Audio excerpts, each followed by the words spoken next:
अगले ज्योतिर्लिंग के लिए बढ़ते हैं। हर हर महादेव।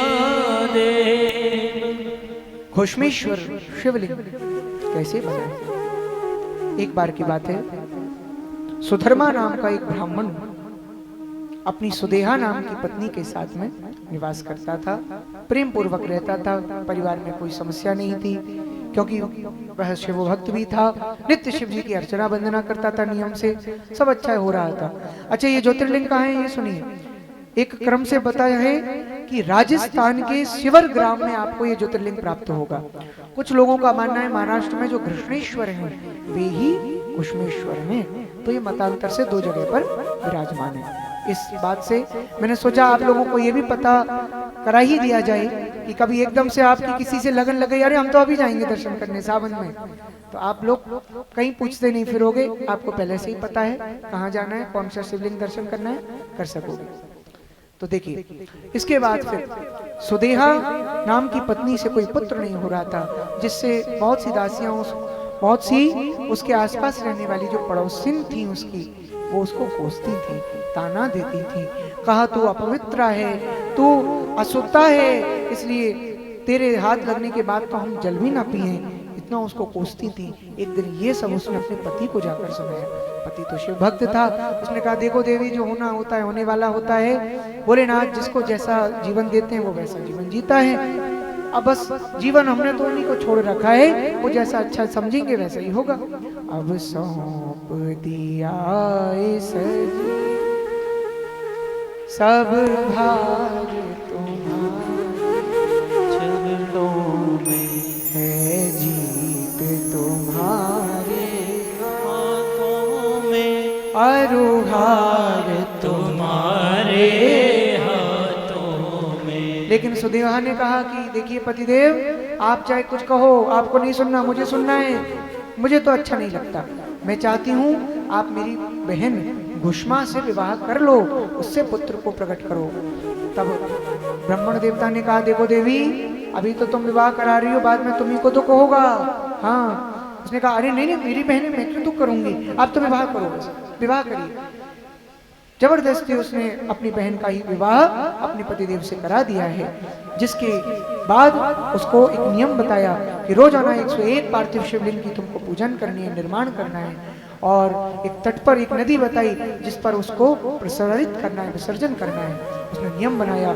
जब उसके शिवलिंगों का निर्माण होते होते 1 लाख शिवलिंग हो गए कुल, तो भोलेनाथ ने कृपा कर दी, उसको एक सुंदर पुत्र की प्राप्ति हो गई।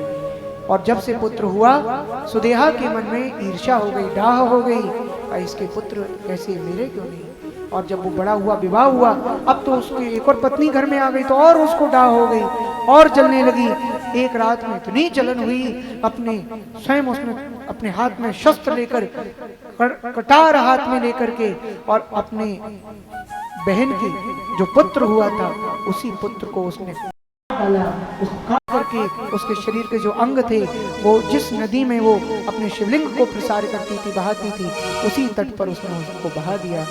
दूसरी तरफ सुबह होती है महाराज, और पत्नी जैसे ही अपने पास में लहू के कण पाती है तो चीत्कार उठती है, कहाँ गए मेरे पति, कहाँ गए नाथ नाथ नाथ। उस समय वो जो घुष्मा थी वो अपने सुधर्मा नाम के अपने पतिदेव के साथ में शिव जी का पूजन कर रही थी। उसने पूजन से उठना नहीं चुना, अपने पति के साथ वहीं बैठी रही। उस समय पुत्र की हत्या की बात से सुदेहा भी नाटक करने लगी, आंसू बहाने लगी, लेकिन फिर भी उस पर प्रभाव न पड़ा। वो अपनी पूजन पूरी करी, और पूजन पूरी करके जब विसर्जन करने के लिए उसी तट पर गई तो क्या देखती है, वहीं सामने से उसका पुत्र चलकर वापस खड़ा हो गया। भोलेनाथ ने उसको जीवन दे दिया। बोलो घुश्मेश्वर महादेव की जय हो। और वहीं पर उसको सारा प्रसंग समझ में भी आ गया, लेकिन वो बिल्कुल प्रसन्न भी नहीं हुई, दुखी भी नहीं हुई, क्योंकि बोले मैं जानती हूँ मेरा भोला सबको जानता है, सबकी मन की बात जानता है, कौन अच्छा कौन बुरा वो सबका राज करता है। और आज भोलेनाथ स्वयं प्रकट हुए और उसके आगे कहते हैं तू जानती है तेरी इस बहन ने, तेरी बड़ी बहन सुदेहा ने तेरे पुत्र की हत्या की है। आज तेरे जैसी भक्ति कारिणी, इस तेरे जैसी भक्ता को उसने कष्ट दिया, मैं उसको छोड़ूंगा नहीं। त्रिशूल निकाल कर भोलेनाथ उस पर चलाने वाले थे। घुष्मा ने आगे आकर प्रणाम किया, नहीं भोलेनाथ क्षमा कर दो, मेरी बहनी तो है, उसने ईर्ष्या में ही तो कुछ किया है, क्षमा कर दीजिए, क्षमा कर दीजिए। भोलेनाथ प्रसन्न हुई, तेरी जैसी बहन सबको मिले, जा मैं तुझे वरदान दूंगा, क्या चाहिए? बोले भोलेनाथ जन जन के कल्याण के लिए आप यहीं विराज जाओ, बस यही मैं चाहती हूँ। भोलेनाथ वहीं विराजे, आज से इस स्थान पर मेरा ज्योतिर्लिंग होगा, जिसे लोग तेरे नाम से जानेंगे, और उसी दिन से घुश्मेश्वर लिंग जगत प्रसिद्ध हुए। बोलो घुश्मेश्वर भोलेनाथ की जय हो। तो फिर हम गाएंगे क्या? चलिए गाते हैं। घुश्मेश्वरा भोले घुश्मेश्वरा, हर हर बोले नमः शिवाय। घुश्मेश्वराय भोले घुश्मेश्वराय, हर भोले नमः शिवाय। ओम नमः शिवाय, ओम नमः शिवाय, नमः शिवाय, ओम नमः शिवाय, ओम नमः शिवाय, ओम नमः शिवाय। ओम नमः शिवाय, ओम नमः शिवाय। हम सभी लोगों का कितना बड़ा सौभाग्य है महाराज, परम पूज्य प्रातः स्मरणीय वंदनीय ब्राह्मण शरीर